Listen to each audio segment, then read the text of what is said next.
बिस्मिल्लाहिर्रहमानिर्रहीम। अस्सलामु अलैकुम वरहमतुल्लाह। फ्रेंड्स, आज मैं आप सबको चीज़ों को तरतीब से रखने का अजर बताऊंगा। नबी अलैहिस्सलाम ने एक हदीस पाक में फरमाया, औरत जब घर में पड़ी हुई किसी बेतरतीब चीज़ को उठाकर तरतीब से रख देती है तो अल्लाह ताला एक नेकी अता फरमाते हैं और एक गुनाह माफ़ फरमा देते हैं।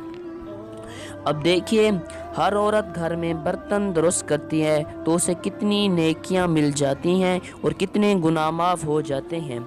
कपड़े समेटती है, चीज़ों को समेटती है, घर में रोज़ाना अपने घर की चीज़ों को सेट करती है। जितनी जितनी चीज़ों को उसने अपनी अपनी जगह पर रखा, हर चीज़ को रखने के बदले एक गुनाह माफ़ हुआ और एक नेकी अल्लाह ने अता फरमा दी।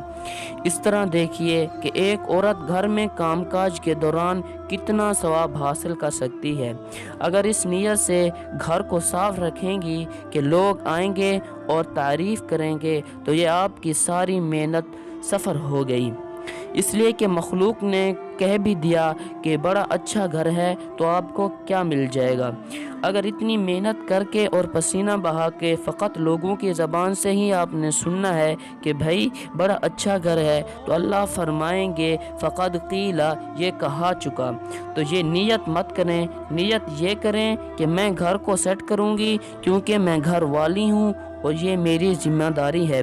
अल्लाह ताला खूबसूरत भी हैं और ख़ूबसूरती को पसंद भी फरमाते हैं, लिहाजा मैं अपने घर को सेट करके रखूँगी। सेट करने का ये मतलब नहीं होता कि इसमें आप कर्ज टल्स जाएंगी और इसमें आप सैकड़ों डॉलर की चीज़ें ला के रखेंगी। ये सेट करना नहीं, बल्कि जितने वसाइल हों, जैसे भी हों, मगर चीज़ के अंदर सफाई हो और सलीका मंदी हो।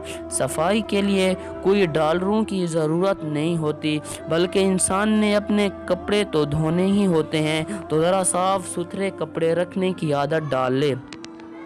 इसी तरह चीज़ों को तो समेटना ही होता है, तो सलीका मंदी से चीज़ों को रख ले। सफाई और सलीका का होना ये घर के खूबसूरत होने की दलील होती है।